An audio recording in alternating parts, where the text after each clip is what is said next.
Um feliz sábado a todos, sejam bem-vindos à nossa igreja virtual. E o tempo vai passando. Esse já é o nosso 9º sábado em quarentena. Faz 9 sábados, com esse sábado, são 9 sábados que nós estamos nos reunindo à distância. É até estranho usar uma frase como essa, né? Nos reunindo à distância. Mas é isso mesmo.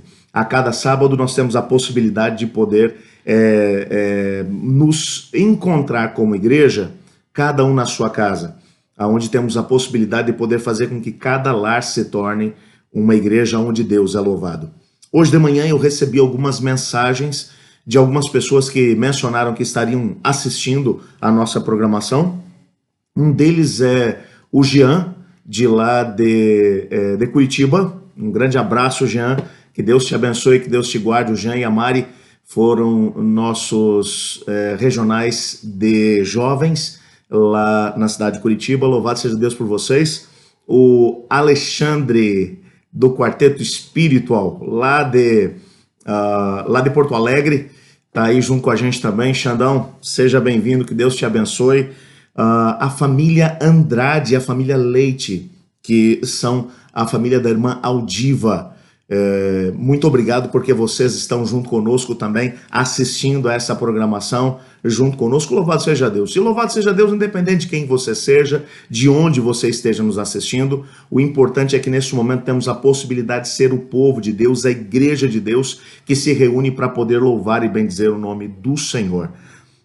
Nós estamos vivendo dias realmente complicados. Aqui em São Paulo, nós ainda não conseguimos atingir o pico da pandemia, por isso a quarentena provavelmente ainda vai continuar por mais algum tempo, pelo menos até o final desse mês está certo que ela vai continuar, mas uma coisa é fato, a nossa vida parece que não será a mesma daqui por diante, teremos que reaprender uma série de coisas, mas louvado seja Deus porque você está junto conosco.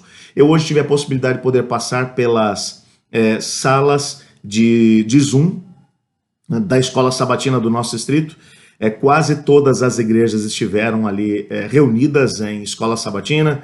Passei pela igreja do Jaguaré, pela igreja do Jardim Oriental, passei pela igreja da Vila dos Remédios, passei pelo Parque Jaguara, passei também lá pelo Francisco Gonzaga e vi um povo animado estudando a lição da Escola Sabatina. É o nosso jeito de manter as comunidades unidas ainda enquanto a pandemia não termina. Mas você que daqui a pouco ainda não faz parte do nosso distrito ou que está um pouco mais distante, se quiser aproveitar e participar conosco também da Escola Sabatina da próxima semana, manda uma mensagem para a gente que a gente compartilhe o link com você também, para que você esteja junto conosco. A partir das 9 da manhã, o culto já está acontecendo aqui nas igrejas do Distrito do Jaguaré. Bom, a mensagem de hoje, o título da mensagem de hoje é Em Tempos de Crise, Eu Sou. Eu quero que você compreenda bem esse tema. Talvez num primeiro momento ele não vai fazer tanto sentido assim para você, mas no decorrer do sermão ele vai fazer todo o sentido. Num tempo de crise como esse que estamos vivendo, sem precedentes, nós precisamos de alguém que sirva como uma espécie de porto seguro, como alguém que nos proteja, alguém que está conosco. E esse alguém é o nosso grande Eu Sou, o nosso Yahweh, o nosso Yahvé. Eu quero ler um texto com vocês, depois vamos fazer uma prece e aí vamos conversar um pouco sobre ele. João capítulo 8, versos 56 a 58. João capítulo 8, versos 56 a 58.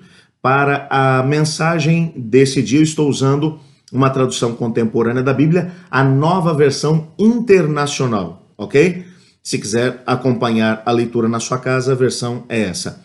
O texto diz assim: Abrão, pai de vocês, regozijou-se porque via o meu dia. Ele o viu e alegrou-se. Disseram-lhe os judeus: Você ainda nem tem 50 anos e viu Abrão? Respondeu-lhe Jesus: Eu afirmo que antes de Abrão nascer, eu sou. Feche os seus olhos. Muito obrigado, Senhor Deus, porque a tua palavra ela tem tocado o nosso coração, a nossa mente. Muito obrigado porque a tua palavra tem conseguido chegar a lugares que nós jamais imaginamos que ela poderia chegar. Hoje, Pai, temos a possibilidade de ter tantas pessoas, tantos amigos que estão junto conosco, louvando e bendizendo o teu santo nome. Por favor, Senhor, através da tua palavra agora fale conosco. Quero pedir uma bênção toda especial para aqueles que nos assistem direto do hospital. E eu estou me lembrando nesse momento especificamente do irmão Claudinei, nosso ancião, nosso obreiro bíblico daqui do distrito, que está hospitalizado, ainda na UTI. Por favor, Pai, abençoe o irmão Claudinei, para que ele possa conseguir se restabelecer muito em breve. Mas nesse momento também fala conosco através da tua palavra, pois é o que oramos em nome de Jesus. Amém. Bom, antes de poder falar sobre o texto, eu preciso que você compreenda algumas coisas a respeito dos evangelhos. Nós temos 4 evangelhos, a palavra evangelion vem do grego a palavra evangelho vem do grego evangelion, que significa literalmente boas notícias. E quais são as boas notícias que esses livros nos trazem? A boa notícia é de que todas as profecias do Antigo Testamento que mencionavam a chegada do Messias se cumpriram com o momento da chegada de Jesus Cristo. E os evangelhos vão mostrar exatamente a história da chegada de Jesus. Existem 4 evangelhos. Dos 4, 3 são chamados de evangelhos sinóticos. A palavra sinótico vem do grego sinopsis, que é uma palavra composta por outras 2. A primeira parte dessa palavra é a palavra grega sim, que significa junto, juntamente com a palavra oran, que significa vista. O que significa que evangelho sinótico são aqueles evangelhos que precisam ser vistos juntos. O evangelho de Marcos, Mateus e Lucas. Eu mencionei nessa ordem porque muito provavelmente foi nessa ordem que eles foram escritos. Primeiro o evangelho de Marcos, depois o evangelho de Mateus e depois o evangelho de Lucas. Quando você analisa, por exemplo, o conteúdo de Marcos ele vai seguir uma progressão, a mesma progressão que vai aparecer em Mateus e vai aparecer em Lucas também. Ele menciona o nascimento de Jesus, um pedacinho da infância de Jesus, o seu batismo, sua tentação, o momento em que ele estabelece um grupo de trabalho com seus discípulos, o ministério de 3 anos e meio que ele acabou estabelecendo enquanto esteve aqui na terra, a sua prisão, morte e ressurreição e ascensão ao céu. Todos os 3 evangelhos, Marcos, Mateus e Lucas, vão apresentar a mesma ordem. A diferença é que Mateus vai trazer um pouco mais de conteúdo. Mateus vai manter todo o conteúdo de Marcos, com pouquíssimas exceções, e vai acrescentar mais conteúdo. Lucas, por sua vez, vai manter o conteúdo de Marcos, Mateus e acrescentar mais conteúdo. O evangelho de Lucas é o evangelho que tem mais conteúdo de todos, até porque Lucas vai explicar que ele fez uma pesquisa para poder conseguir escrever o seu evangelho. Mas o fato é que todos eles seguem a mesma linha. Apesar de seguirem a mesma linha, por serem sinóticos, a ideia é de que eles precisam ser estudados juntos, em paralelo um com o outro. Por quê? Porque às vezes o que vai acontecer é que um evangelista vai trazer um pequeno detalhe, um pequeno acréscimo à história que o evangelista que escreveu anteriormente havia mencionado. Então, quando você junta os 3 relatos, você tem uma história mais completa daquilo que é o Evangelho de Cristo. Entretanto, apesar desses 3 evangelhos terem sido escritos ou serem evangelhos sinóticos, ou seja, evangelhos que vão, de alguma maneira, ser analisados em paralelo, esses evangelhos, eles, na verdade, foram escritos com propósitos completamente diferentes. E o propósito que esses evangelhos têm, pensando aqui em Mateus, Marcos e Lucas, Mateus, por exemplo, foi escrito por um público maioritariamente judeu. Esse público de judeus, eles queriam uma coisa, eles olhavam para as profecias do Antigo Testamento, principalmente para as profecias que haviam sido feitas a Davi e a Abraão, de que o Messias viria como seu parente e, ao mesmo tempo, faria com que eles tivessem a possibilidade de manter a monarquia.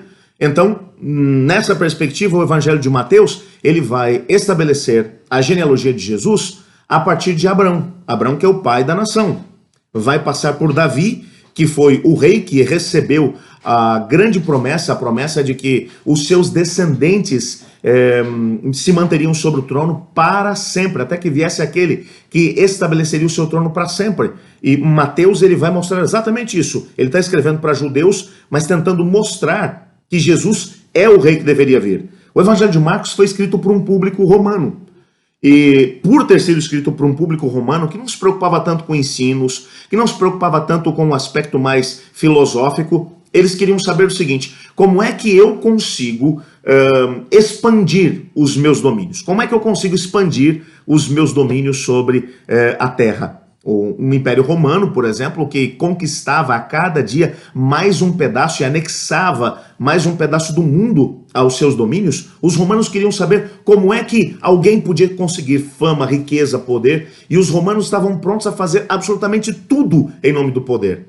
Pois é nessa perspectiva que Marcos vai escrever para esse público. Ele não se preocupa tanto com os ensinamentos de Jesus. Dos 4 evangelhos, é o que menos oferece ensinamentos, mas ele vai mostrar Jesus como o servo. Ué, mas os romanos não queriam saber como é que eles podiam expandir os seus domínios? Pois Marcos vai mostrar que Jesus, na qualidade de servo, enquanto servia e amava a humanidade e obedecia a Deus, ele ia expandindo as fronteiras do reino de Deus. Mais especificamente, ele vai mostrar que por se tornar um servo, ele tinha autoridade sobre os demônios, autoridade sobre as enfermidades, autoridade sobre a morte. O tempo inteiro em Marcos ele está servindo. O Filho do Homem não veio para ser servido, mas para servir. É uma frase recorrente no Evangelho de Marcos. O Evangelho de Lucas foi escrito para um novo crente chamado Teófilo, que era um crente de mentalidade grega, e os gregos, eles tinham uma outra preocupação com a vida. Eles se preocupavam muito com a questão dos ensinamentos, o aspecto mais filosófico, ideológico, e se preocupavam com a humanidade como um todo. É tanto que eles queriam transformar o mundo através do seu conhecimento. E Lucas, quando vai escrever, ele vai mostrar Jesus como o homem perfeito. Ele vai mostrar a genealogia de Jesus, por exemplo, ao contrário. Ele começa com Jesus e vai numa linha decrescente até chegar a Adão. Lucas, como foi discípulo de Paulo, provavelmente ele estava fazendo eco daquilo que era um ensinamento do próprio apóstolo Paulo, quando Paulo dizia assim: aonde o primeiro Adão havia falhado, o segundo Adão viria para poder vencer. E Jesus, portanto, é o segundo Adão, é o homem perfeito. E para ser o homem perfeito, Lucas vai mostrar que ele é perfeito na oração. O tempo todo ele está orando a Deus. Ele é perfeito no poder do Espírito Santo, porque o Espírito Santo vem sobre ele e o leva a fazer coisas extraordinárias. Nessa perspectiva, apesar desses 3 evangelhos serem sinóticos, eles têm as suas características distintas, porque foram escritos para públicos distintos. Mas quando vamos para o Evangelho de João, que é o foco do nosso estudo hoje, nós descobrimos que João, quando escreveu o seu evangelho, a primeira coisa que você precisa saber é que João era o último dos apóstolos vivos. Ele já estava no finalzinho do 1º século da nossa era. Muitos crentes vindos do mundo gentílico haviam sido agregados à igreja, e com o momento em que essas pessoas foram agregadas à igreja, alguns problemas vieram junto também, porque eles trouxeram uma carga filosófica que haviam trazido das religiões que eles professavam antes, e agora traziam para a igreja cristã. O maior problema acabou acontecendo nos dias de João por causa da noção dualística que fazia parte da filosofia grega, que na verdade era a base da filosofia grega. Na visão dualística, todos os seres humanos são feitos de 2 coisas. Uma parte que é a parte de matéria, e a matéria é essencialmente má, e ao mesmo tempo de uma parte transcendente, o espírito ou alma, que é inerentemente bom. Então tudo aquilo que é espiritual é bom, tudo aquilo que é carnal é ruim. Portanto, o corpo é mau. É o corpo que prende o espírito e impede que o espírito viva a sua plenitude. E eles vêm trazer essa mesma crença para dentro do cristianismo, que fez com que muitas teologias esdrúxulas surgissem no meio do cristianismo dos dias de João. Havia indivíduos, por exemplo, que diziam assim: bom, Jesus não pode ser Deus, porque se ele fosse Deus, ele não seria um ser humano, porque a carne é má. E se Jesus veio em carne, então ele era mau. E como Deus não pode ser mau, Jesus não era Deus. Outros, por sua vez, tentando mostrar que Jesus era Deus, começaram a dizer: não, ele era Deus sim. Mas a diferença é que ele não tinha carne. Ele era um espírito que parecia ser humano, mas na verdade não era. E muitas distorções por causa dessa noção dualística surgiram na igreja. O gnosticismo começou a tomar conta de boa parte da igreja, e para combater exatamente essas mesmas linhas, João vai escrever. Por isso João está tentando aqui mostrar 2 coisas. Primeiro, que Jesus veio em carne, Ele veio em carne e sangue, ele não parecia um ser humano, ele se tornou um ser humano, ele misturou a sua essência divina com a essência humana. Em segundo lugar, ele vai mostrar que ele é Deus. A grande temática de João em todo o seu evangelho é a preocupação em tentar mostrar que Jesus Cristo é Deus. É tanto que o seu evangelho não vai começar com uma genealogia como Mateus, Marcos e Lucas fizeram. A preocupação de João é tentar mostrar que Jesus é Deus. Então ele começa o seu evangelho dizendo: no princípio era o verbo estava com Deus, o verbo era Deus. Todas as coisas foram feitas por ele, sem ele nada do que foi feito se fez. Mas o verbo se tornou carne e habitou entre nós. Vimos a sua glória, glória como do unigênito do Pai.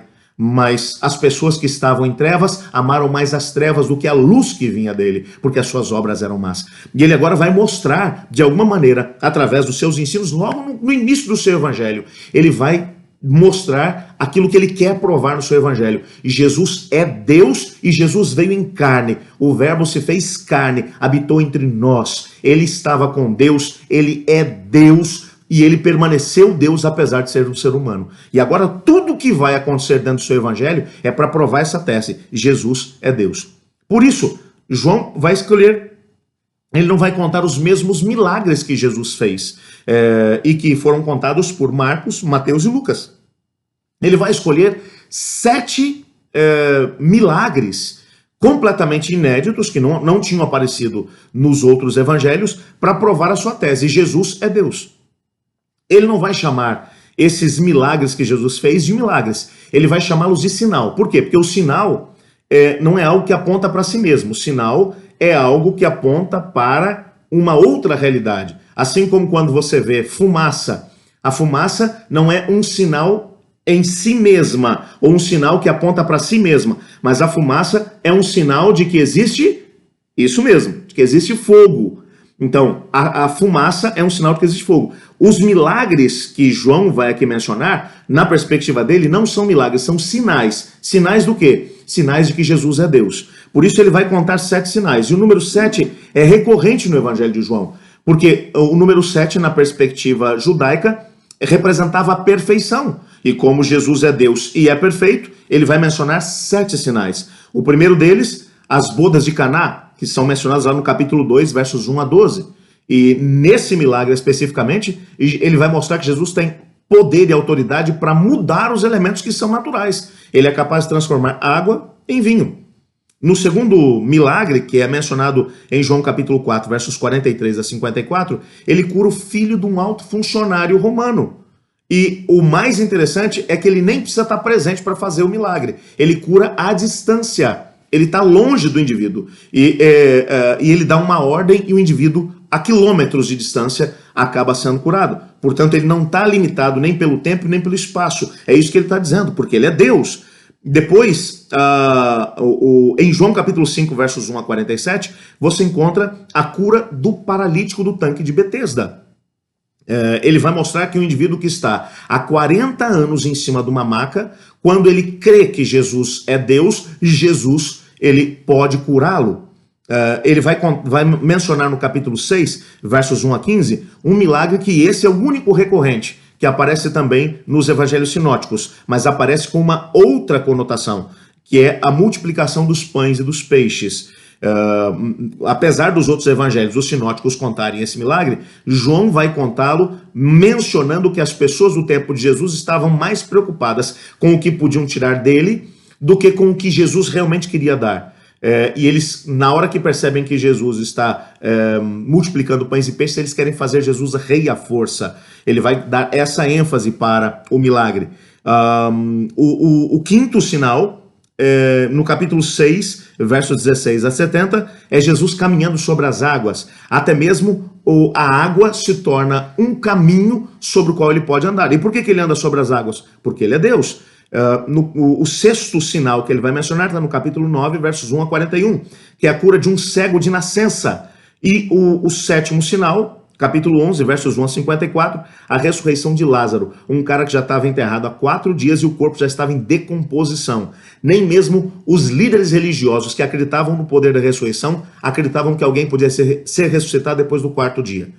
Havia uma crença rabínica naqueles dias que mencionava que O fôlego de vida, quando saía do indivíduo, ficava 3 dias circulando em volta do indivíduo. Se tivesse alguém que fosse muito, muito próximo de Deus, poderia pedir para que ele voltasse e a pessoa poderia voltar à vida. Mas no final do terceiro dia, ele ia para Deus. Ou seja, depois do terceiro dia, só Deus poderia enviar o fôlego de vida de volta. E ele vai mencionar que é no quarto dia que Jesus chega e ressuscita Lázaro. Diz, Lázaro, vem para fora. O que João está tentando dizer? Só Deus pode fazer isso. E ele faz porque ele é Deus. É essa a linha. Uma outra coisa que João vai mencionar no seu evangelho é a ideia dos nomes de Deus. Mas não é exatamente dos nomes. Quando nós olhamos para o Antigo e o Novo Testamento, alguns teólogos vão mencionar que existem cerca de 52 nomes que são atribuídos a Deus. A maior parte desses nomes são nomes que estão ligados a funções exercidas por Deus, a elementos da personalidade divina enquanto ele age com a humanidade. Mas há um nome que vai aparecer lá em Êxodo no capítulo 3, verso 14, no contexto do chamado de Moisés para poder libertar o povo de Israel. Quando Deus vai chamar Moisés para poder sair do cativeiro, ou para poder tirar o povo do cativeiro do Egito, Moisés dá uma série de desculpas, e uma delas é, eles não vão acreditar em mim, e vão me perguntar quem foi que me mandou, e eu não sei nem o seu nome. E então, nesse contexto, Moisés vai ter a possibilidade de poder ouvir o nome eterno de Deus. Esse nome que não é um nome que representa as facetas de Deus, a personalidade divina, mas o seu nome eterno. E esse nome é descrito como um tetragrama, ou seja, com quatro letras, YHWH. Nós não sabemos exatamente como é que esse nome é pronunciado, porque na mentalidade judaica, esse era um nome tão sagrado que não se podia pronunciá-lo em voz alta. Então ele acabou se perdendo no tempo e na história. Era tão sagrado na mentalidade judaica que quando um escriba, por exemplo, estava fazendo uma cópia da Bíblia e aparecia o nome de Deus, ele não usava nem mesmo a mesma pena que ele estava usando para escrever as outras palavras. Ele trocava a pena e pegava uma pena de ouro para poder escrever esse nome. Nós não sabemos como é que o nome era pronunciado por uma simples razão. Ele vai aparecer num hebraico antigo. Nessa época ainda não haviam vogais que eram colocadas no texto para a gente poder saber como é que ele era pronunciado. Haviam apenas consoantes e como o nome não era pronunciado, a gente não sabe como é que era esse nome. A gente sabe o significado dele. Eu sou o que sou, ou eu sou. Ele pode ser visto como uma palavra atemporal. Eu fui o que fui, eu sou o que sou, eu serei o que serei. Portanto, eu sou. É simplesmente isso. Alguns vão mencionar que uma pronúncia possível seria algo como Yahweh, ou Yahvé, ou Jeová, que seria o nome eterno de Deus. Entretanto, quando olhamos para a Bíblia e para o livro de João, nós vamos perceber que João, de forma intencional, João vai pegar esse nome eterno de Deus, o tetragrama, e vai colocá-lo nos lábios de Jesus por 7 vezes dentro do seu evangelho. Existem 7 ocasiões nas quais Jesus ele se apresenta como o Yahweh, ou o Yahvé, o Jeová do Antigo Testamento. Na tradução, nós às vezes não percebemos isso, porque simplesmente aparece como eu sou, mas Jesus, em cada uma dessas 7 vezes, estava dizendo que ele era o Jeová do Antigo Testamento, o Yahvé do Antigo Testamento, o Yahweh do Antigo Testamento, e que existem coisas que só ele pode fazer. E que cada vez que ele faz essas coisas, ele está, na verdade, agindo para poder mudar a história da humanidade de um jeito que só Deus pode fazer. E o mais interessante é que essas 7 frases de Jesus, aonde ele menciona que ele é o Yahvé, ou Yahweh, o eu sou, em cada uma delas, ela é seguida por algo que ele quer fazer na vida das pessoas. E o mais interessante é que essas atitudes, essas 7 atitudes dele, são atitudes que podem mudar a vida de uma pessoa, principalmente alguém que está vivendo um momento de dificuldade, de luta, um momento difícil, um momento de crise. E eu queria que nesse tempo em que vivemos uma das maiores crises que o mundo já viveu até o presente momento, junto pelo menos, essas 7 frases elas podem mudar a nossa vida. Então eu queria que você prestasse atenção nas 7 frases e tentasse ver se alguma delas hoje pode trazer um recado de Deus para você. A primeira, e antes de poder mencionar as 7, aliás, eu queria só dar uma olhada nesse texto aonde, que nós lemos no início da nossa mensagem, de João capítulo 8, versos 56 a 58, para que você entenda aqui algo muito interessante.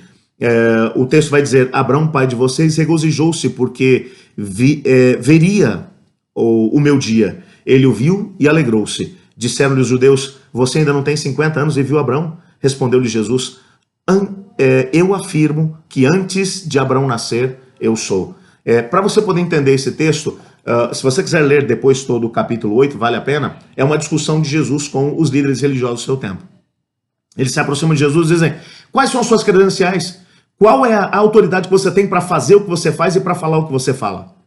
Jesus olhou para eles e disse: Abraão viu o que vocês estão vendo e reclamando, mas ele se alegrou quando ele viu o que vocês estão vendo. Ele estava, obviamente, afirmando que Abraão tinha tido uma visão e tinha visto o Messias, agindo como ele estava fazendo agora, mas que tinha se alegrado. Eles agora olham para Jesus e dizem: como é que é? Você não tem nem 50 anos e diz que viu Abraão? Só para você ter uma ideia, Abraão viveu cerca de 1.900 anos antes de Jesus. Está imaginando o que é isso? E Jesus agora vai olhar para eles e vai dizer assim: vou explicar para vocês. É que antes de Abraão nascer, eu já era o eu sou. O Yahweh, eu era Jeová, eu era o Javé. Ele toma para si agora a prerrogativa de que ele era o mesmo Deus que havia chamado o Abraão para poder sair da cidade de Ur dos Caldeus e peregrinar. Eu concordo com o C.S. Lewis quando ele vai mencionar, vai comentar essa mesma afirmação de Jesus. Ele vai dizer: nós só temos 3 opções quando ouvimos Jesus falando isso. A primeira opção é chegar à seguinte conclusão: ele está louco. Jesus é louco, só pode. Só um louco diria que é Deus. Mas há uma segunda opção. Jesus, na verdade, é um mentiroso. E fazia bem, mentia bem. Mas existe uma terceira: ele realmente é Deus. Mas você não tem outras opções. Ou ele é louco, ou ele é mentiroso, ou ele é Deus. Eu, particularmente, fico com a última opção. Creio que ele é Deus. E nessa perspectiva, vamos dar uma olhada aqui então nas 7 vezes que Jesus mencionou que ele é o eu sou. A primeira vez vai aparecer no capítulo 6, versículo 35, onde ele diz assim: então Jesus declarou: eu sou o pão da vida. Aquele que vem a mim nunca terá fome. Aquele que crê em mim nunca terá sede. Só para você poder entender aqui esse texto, a tradição judaica mencionava que quando o Messias chegasse, que ele faria com que o maná, o mesmo alimento, aquele que havia feito com que Israel não passasse fome nos 40 anos que caminharam, que peregrinaram pelo deserto, mas que parou de cair quando eles entraram na terra de Canaã, que o Messias, quando chegasse, iria fazer com que o maná voltasse a cair. Ok? E agora, que Jesus havia chegado, um dos primeiros milagres que ele havia feito, ele havia multiplicado pães e peixes, e uma grande quantidade de gente havia comido. E eles agora olhavam para aquela situação e diziam: é isso, ele é o Messias. E agora, eles comem dos pães e peixes que ele havia multiplicado. Jesus percebe que entre eles estão comentando que ele é o Messias e que queriam agora que ele se tornasse rei. E junto com os discípulos eles fazem um complô para poder obrigar Jesus a ser rei. Eles iam fazer Jesus rei à força. O pai alerta Jesus, Jesus por sua vez manda que os discípulos atravessem o mar da Galileia para o outro lado. Enquanto isso ele despede a multidão e sobe o monte e passa 7 horas em oração com o pai.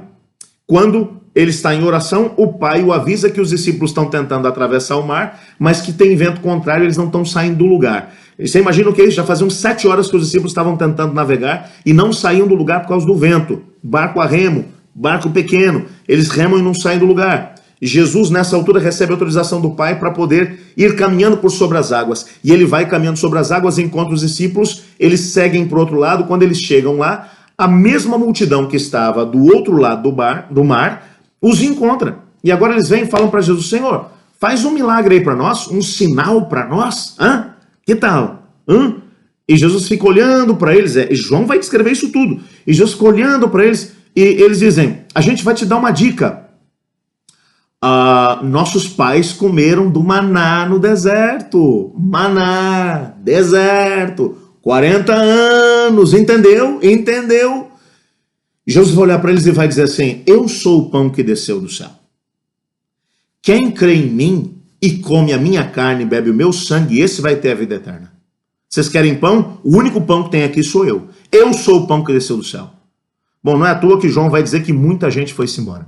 O que Jesus está tentando transmitir quando ele diz que ele é o Yahweh, que ele é o Yahvé, o Jeová, e que ele é o pão? Como Yahvé, ele é o pão. O pão é o alimento mais básico que existe dentro da nossa alimentação. Em todo mundo você encontra a noção do pão. Todas as culturas têm o pão. O pão é considerado o alimento mais básico da nossa alimentação. E Jesus vai dizer que ele é o pão. O pão é um símbolo do alimento que sustenta, que dá energia. E o que ele está dizendo é o seguinte, que existem muitas coisas, ele provavelmente está fazendo eco aqui, aquilo que Isaías já havia dito, que tem muita coisa por aí que gente gasta seus recursos e as suas energias para tentar conseguir, e que Isaías vai dizer, isso não é pão. Gasta o seu dinheiro naquilo que é pão. Jesus está dizendo que é pão por quê? Porque o pão sustenta. O pão, ele dá uma sensação de saciedade. Você está com fome, você come pão, você se sente satisfeito.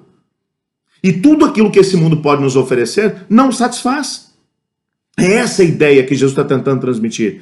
A mesma ideia que o rei Salomão acabou por mencionar no seu livro de Eclesiastes, quando ele vai mencionar o seguinte, que ele não se limitou a nenhum tipo de desejo que ele tinha no coração. Ele quis dinheiro, ele conseguiu dinheiro. Ele quis fama, foi atrás dela e conseguiu. Ele quis riqueza, se tornou o mais rico de todos os reis do Oriente. Ele quis prazeres e não se negou nenhum prazer. Mulheres, festas, orgias e etc e tal. E ele vai contando a sua história. Ele vai dizer, mas depois no final descobri que isso tudo era vazio, não fazia sentido, eu tinha um buraco no meu peito. E aí no capítulo 3, verso 11, ele vai explicar por quê. Ele vai dizer, e no entanto Deus fez tudo apropriado para o seu devido tempo. Mas ele colocou um senso de eternidade no coração humano. Mas mesmo assim, ninguém é capaz de entender todas as obras de Deus do começo ao fim. O que Salomão está dizendo aqui é que Deus criou tudo no tempo certo. Ele criou. E quando ele nos criou, inclusive nós seres humanos, ele nos criou com um espaço eterno no coração. Espaço esse que só pode ser preenchido por Deus. É exatamente por isso que muita gente hoje vai atrás de uma série de coisas para poder conseguir preencher esse espaço e não consegue. Por que não consegue? Porque o único capaz de satisfazer as necessidades da alma é Jesus. A segunda vez que ele vai se apresentar como Javé, como Jeová, como Yahweh, eu sou, está lá em João capítulo 8, verso 12, onde ele diz assim, falando novamente ao povo, Jesus disse, eu sou a luz do mundo, quem me segue nunca andará em trevas, mas terá a luz da vida. A primeira coisa que você precisa compreender aqui, quando Jesus diz, de novo, eu sou o Yahvé, o Yahweh, o Jeová, eu sou, e eu sou aquele que sou a luz da vida, como Yahvé, eu trago luz da vida. Existem alguns elementos que a gente precisa lembrar. Na Bíblia, o reino de Deus é visto como o reino da luz. Assim como o reino da rebelião, dirigido por Satanás, é visto como o reino das trevas. Por que o reino de Deus é o reino da luz? Porque Deus, ele abre o caminho, ele descortina o caminho, ele tem um propósito para a nossa vida e conforme vamos nos relacionando com ele, ele sempre que abre um espaço para podermos segui-lo, ele vai mostrando que ele está junto, que ele está dirigindo, que ele está guiando e ele não mente. O reino das trevas, ele até te promete um monte de coisas, mas ele não te diz como é que essas coisas vão terminar. Por isso, no reino das trevas, apesar de parecer que você tem mais liberdade, você tem, na verdade, no final, morte, destruição, pesar e um vazio tremendo no coração. Portanto, o reino da luz, ele só pode ser compreendido quando você entende que, com Deus, o teu caminho é iluminado para você poder descobrir para onde você está indo. Por isso, a Bíblia vai mencionar, inclusive, que lâmpada para os meus pés é a tua palavra e luz para o meu caminho. O caminho de Deus é um caminho iluminado, onde nós temos a possibilidade de não ficar perdidos. É no caminho de Deus que nos encontramos, é no caminho de Deus que nós temos a possibilidade de entender exatamente aonde estamos, quando estamos e para onde estamos indo. Mesmo num tempo como esse de quarentena, enquanto centenas, milhares de pessoas estão sendo infectadas por esse vírus nefasto, muita gente que nós amamos estão perdendo a vida. Mesmo num momento como esse, nós não estamos perdidos, porque sabemos aonde estamos no calendário profético, sabemos para onde estamos indo e sabemos que essa crise ainda não é o fim, é só o princípio das dores e que virão outras piores do que essa mais adiante. Nós sabemos isso por quê? Porque temos o Yahweh ao nosso lado, temos o nosso Javé, Jeová ao nosso lado, Deus está conosco e Ele é a nossa luz. A terceira vez que ele vai mencionar o nome eterno, o tetragrama, junto com algo que ele está disposto a fazer por nós, está no capítulo 10, verso 9, onde ele diz: eu sou a porta, quem entra por mim será salvo, entrará e sairá e encontrará pastagem. Existem três coisas que estão sendo aqui mencionadas. A primeira delas é de que Jesus é a porta da salvação. Jesus é a porta da salvação. O texto começa mencionando: eu sou a porta, quem entra por mim será salvo. Não existe uma outra porta que nos leve à salvação a não ser Jesus Cristo. Não existe um outro caminho que nos leve para a salvação a não ser Cristo Jesus. É só Ele, é só através dele que nós temos a possibilidade de poder ser salvos. Ele é o único, por isso ele é apresentado como o Cordeiro que foi morto desde a fundação do mundo. Por isso ele é apresentado como nosso intercessor junto ao Pai. Por isso ele é apresentado como aquele que está julgando cada caso, porque ele também é o juiz. Por isso ele é apresentado como aquele que voltará para poder nos buscar. Ele é o único que pode nos salvar. Mas ele também é apresentado no texto como a porta da libertação. Olha que interessante. A metade do texto vai dizer assim: quem entra por mim será salvo, mas entrará e sairá. O que ele está querendo dizer com isso? É que quando você se encontra com Cristo Jesus, ele olha para você e diz assim: o pecado tirou tua liberdade. Quando Adão e Eva pecaram no jardim do Éden, eles se afastaram de Deus e perderam a sua liberdade, tornaram-se escravos do pecado. Agora Jesus, ele promete que ele viria para poder morrer em favor da humanidade, mas para devolver à humanidade o direito de poder escolher, para devolver a liberdade. Então, quando nós aceitamos Jesus como Senhor e Salvador, ele olha para a gente e diz assim: eu quero que você compreenda uma coisa: eu te amo, eu morri por você, eu paguei o preço pelos seus pecados, mas eu fiz de você uma pessoa livre. Você pode entrar e sair quando você quiser. Você pode viver comigo ou pode escolher o caminho da rebelião. Eu nunca vou te obrigar a fazer nada que você não queira. Porque eu sou, a coisa mais preciosa que eu te dei foi livre-arbítrio e liberdade de escolha. A morte de Jesus foi para poder manter em nós a possibilidade de podermos escolher. E nós podemos escolher o caminho dele, que é o único que nos leva à salvação, à vida eterna. Ou podemos escolher o outro caminho. Eu quero dizer uma coisa para você, e olha bem para mim enquanto a gente conversa. Jesus não é a única opção. Tem outra. A outra opção é a opção do inimigo. É a opção do Satanás, do diabo, da velha cobra, do dragão, da besta. É dele. Esse indivíduo, que foi um anjo que serviu Deus lá no céu, e que como uma cobra peçonhenta traiu a confiança de Deus, veio para o nosso planeta e enganou nossos pais, Adão e Eva. Ele trouxe a rebelião para o nosso planeta. Ele é a outra hipótese, mas a gente já sabe que a opção dele só nos leva à perdição e à morte eterna. Portanto, com Cristo ele olha e diz: você pode vir e pode sair quando você quiser. Talvez nesse momento, e olha bem para mim agora, olha nos meus olhos, talvez nesse momento eu esteja falando com alguém que um dia se entregou a Cristo Jesus, mas acabou se afastando dele, está longe do caminho do Senhor. Nesse momento o Senhor Deus olha para você e diz: eu sou a porta, quem entra por mim receberá salvação. Entrará e sairá. Se você saiu, eu te convido, volta, filho. Volta para o caminho do Senhor, antes que seja tarde demais. Tome um posicionamento, tome uma decisão. A terceira coisa que vai aparecer aqui ainda é que Jesus é a provisão. Olha que interessante. E achará pastagem. É assim termina o texto. Essa aqui é uma imagem de uma ovelha que precisa de um pastor para poder levá-la para encontrar água e pastagem, para que ele possa sobreviver. O que Jesus está dizendo é assim: se você vier comigo, eu vou providenciar tudo o que é necessário para você como teu pastor.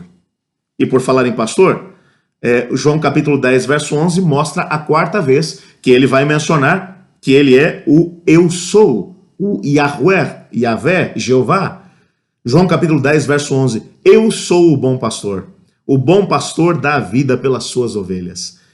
Alguns comentaristas bíblicos vão mencionar que quando Jesus vai dizer, olha, eu enquanto Yahweh, enquanto Jeová, enquanto Yahvé, eu sou o único que posso ser considerado o bom pastor. Ele está fazendo eco, na verdade, de 3 salmos. Nós costumamos olhar apenas para um salmo e chamá-lo Salmo do Pastor.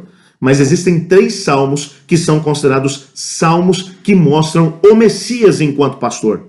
O primeiro deles é o Salmo 22, que é um salmo messiânico, onde o salmista descreve o Messias como o bom pastor que, para poder salvar as suas ovelhas, está disposto a morrer.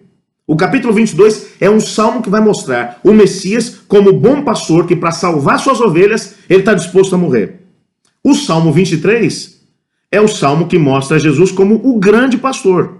O grande pastor que venceu a morte e que, de alguma maneira, ele não apenas trabalha numa perspectiva eterna, longe de nós, resolvendo os nossos problemas legais com o pecado. Ele está junto conosco e ele alimenta as suas ovelhas. Ele cuida das suas ovelhas. Por isso ele é o grande pastor. Ele está ali o tempo todo. E o Salmo vai dizer, o Senhor é meu pastor e nada me faltará. Ele me faz deitar em pastos verdejantes, me guia às águas tranquilas. Ele refrigera a minha alma. Ele me guia pelas veredas da justiça por amor do seu nome. E mesmo que eu ande por um vale de sombra e morte, não temerei, porque tu, Senhor, estás comigo. A ideia é de que ele não apenas morreu pelos nossos pecados, mas ele como grande pastor, aliás, ele cuida das suas ovelhas momento após momento. Ele está com você nesse momento de pandemia. Ele está cuidando de você. Portanto, se você estiver com ele, não tema, porque ele é o teu Deus. Ele te sustenta. E o outro salmo é o Salmo 24, que mostra Jesus como o supremo pastor. Aquele que morreu, ressuscitou, que venceu a morte e que voltará para poder buscar as suas ovelhas e para poder levá-las para o seu Monte Santo. Essa é a imagem que aparece no contexto do capítulo 24. Então, a imagem de Cristo como o Yahvé, o Jeová, o Yahweh, sendo o pastor, é porque ele morreu pelas ovelhas, ele vive para poder cuidar das suas ovelhas momento após momento. Nós nunca somos abandonados por ele e ele voltará pelas suas ovelhas. A quinta vez que ele vai mencionar que ele é o Yahvé, se encontra em João capítulo 11, verso 25, onde ele diz, disse-lhe Jesus, eu sou a ressurreição e a vida, aquele que crê em mim, ainda que morra, viverá. Esse texto aparece no contexto da morte de Lázaro. Marta corre para Jesus e ela tinha visualizado muitos milagres feitos por ele e agora o seu irmão estava morto. E ela olha e diz assim, se o senhor tivesse aqui, meu irmão não tinha morrido. E ele olha para ela e diz, Marta, Marta, eu sou a ressurreição e a vida. Aquele que crê em mim, ainda que morra, viverá. A morte é um elemento terrível. Eu posso falar sobre ela. Porque no dia 29 de fevereiro desse ano, eu perdi meu pai. Meu pai, uma das coisas mais difíceis que eu tive que fazer foi colocar o corpo do meu pai na sepultura. Ele já estava doente, é bem verdade. Mas ter que me separar dele foi muito difícil. Nós não nascemos para poder lidar com a morte. E agora Cristo está dizendo para você e para mim o seguinte, eu sou o Yahvé, o Yahweh, o Jeová. E eu sou dono da vida. E eu venci a morte. E isso, na verdade, acaba sendo mostrado por Paulo em 1 Coríntios capítulo 15, versos 53 e 55. Me permita ler esse texto com você, porque aqui aparece uma promessa fantástica. Olha o que ele diz. Pois é necessário que aquilo que é corruptível se revista de incorruptibilidade, e aquilo que é mortal se revista de imortalidade. E quando, porém, o que é corruptível se revestir de incorruptibilidade, e o que é mortal de imortalidade, então se cumprirá a palavra que está escrita, a morte foi destruída na vitória. Onde está a morte, a tua vitória? Onde está a morte, o teu aguilhão? Tragada foi a morte pela vitória. Paulo aqui está dizendo o seguinte, que existem coisas mortais que têm que ser revestidas de imortalidade. O quê? Eu e você. Que existem coisas corruptíveis que têm que ser revestidas com incorruptibilidade. Quem? Eu e você, nosso corpo, mortal. Mas agora ele vai dizer, quando aquele que é incorruptível se aparecer, quando Cristo voltar, então ele vai fazer exatamente isso. Ele vai trazer a imortalidade para cada um de nós. E o mais interessante é que ele vai dizer que aquilo que é mortal vai ser revestido de imortalidade, o que é corruptível vai ser revestido de incorruptibilidade, e então a morte vai ser tragada pela vitória. No original em grego aqui, o que Paulo está dizendo é o seguinte, Jesus vai matar a morte. A morte vai morrer. Amém por isso? Esse vai ser um funeral bom. Faço questão de estar presente nesse sepultamento, nesse funeral. O funeral da morte. Ah, mas eu vou cantar feliz da vida quando a morte for destruída. E é isso que ele está dizendo. Que haverá um cântico que vai ser entoado pelos salvos. Eles vão dizer, onde está, ó morte, a sua vitória? Onde está, ó morte, o teu aguilhão? Ah, meu amigo, quero cantar essa música junto com Cristo. E nós vamos cantar, sabe com quem? Vou cantar essa música junto com meu pai que a morte levou. Vou cantar essa música com a minha filha Vitória nos braços. A mesma que eu tive que deixar lá nas terras lusitanas, no campo missionário. Minha primeira filha que a morte me levou. Aqueles que a morte me levou e que eu sinto saudade deles, eu vou cantar junto com eles. Porque Jesus é o meu Yahvé. A sexta vez que ele vai mencionar que é o Yahvé está em João capítulo 14, verso 6, onde Jesus diz assim, eu sou o caminho, a verdade e a vida, ninguém vem ao Pai senão por mim.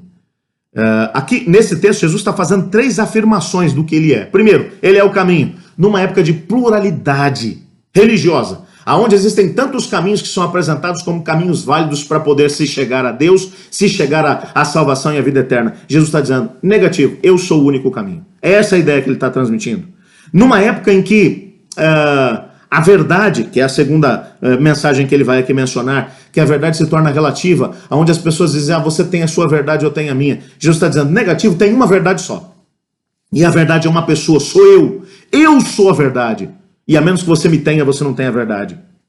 E por isso, quando você tem essa verdade, João vai dizer, e conhecereis a verdade vos libertará. Quem é a verdade? A verdade é Jesus, mas ele é também a vida. E na perspectiva de João, vida não é existência, não é aquilo que a gente tem por aqui. Vida é quando você descobre que Deus tem um propósito eterno feito para você e para mim, antes que o mundo fosse estabelecido. Vida é quando você descobre aquilo que Jeremias capítulo 1, verso 5 mostra, antes que eu te formasse no ventre materno, eu te conheci, antes que saísse da madre, eu te escolhi como profeta. As nações, o contexto do chamado de Jeremias, mas mostra um princípio. Deus tem planos para a nossa vida, para a nossa existência. Tem gente que só tem uma existência que tem começo, meio e fim. E tem gente que tem vida. Vida você tem quando tem Cristo Jesus ao seu lado. Quando você decide que vai viver o plano dele para a tua existência. Aí você não se preocupa. Tem gente louca de medo de morrer agora com essa pandemia. Vou falar uma coisa para você. A gente tem que tomar cuidados. Sim, senhor. Não podemos ser irresponsáveis, até porque nós somos livres e temos que arcar com a responsabilidade que advém da liberdade. Mas eu vou dizer uma coisa para você. Se você está vivendo o plano de Deus, não te preocupa.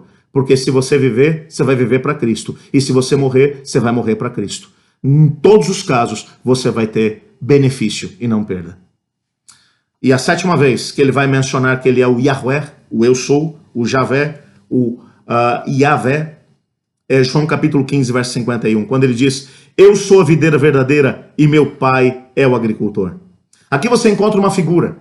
A figura de que Jesus é um tronco de uma videira e de que todas as pessoas que estão ligadas a ele, que estão junto com ele, que o aceitaram como Senhor e Salvador, estão ligadas ao seu tronco e recebem vida a partir dele. E quando você recebe vida de Cristo, você frutifica. A ideia principal aqui é de uma vida com frutos, frutos que produzam vida. Frutos que produzam vida. Eu quero te dizer uma coisa muito séria.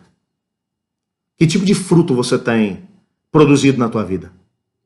Fruto de alegria, salvação, vida eterna, fruto de poder alcançar pessoas para o reino, ou você tem espantado as pessoas de você mesmo e do reino de Deus? E Jesus está dizendo que ele é a videira. E quando ele diz que ele é a videira, tem 2 tipos de ramo. O ramo que está conectado a ele, esse recebe seiva e produz muito fruto. E aqueles que não estão ligados nele e que só vão secar e morrer. Que tipo de ramo é você? É o tipo de ramo que está conectado à videira e que está produzindo fruto? Ou o tipo de ramo que está seco? O ramo que está seco, desculpa falar isso para você desse jeito. Eu vou tentar encontrar o jeito mais legal de falar isso. Eu não sei se tem um jeito legal de falar isso. Deixa eu pensar, como é que eu podia te explicar? É que Jesus fala assim, ó.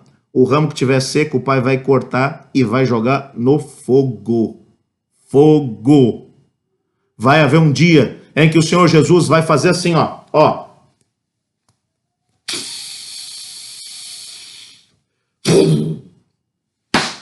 E vai acender o lago que arde com fogo e enxofre.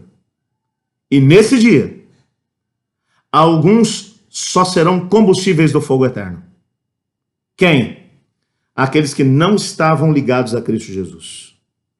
Aqueles que não estavam recebendo a seiva da vida e produzindo bom fruto. Então eu quero te dizer uma coisa agora, meu querido amigo. Você tem que estar ligado a Jesus.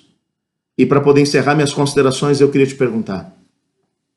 Você reparou que por 7 vezes João disse que Cristo é o nosso Yahweh, é o nosso Jeová, é o nosso Yahvé. Ele é Deus, o mesmo Deus do Antigo Testamento, é Ele. E que como Deus, existem 7 coisas que Ele pode fazer. Será que hoje você precisa que Ele seja o seu pão da vida? Para que possa saciar a fome da sua alma, porque aquilo que você tem consumido não tem preenchido o vazio do teu coração?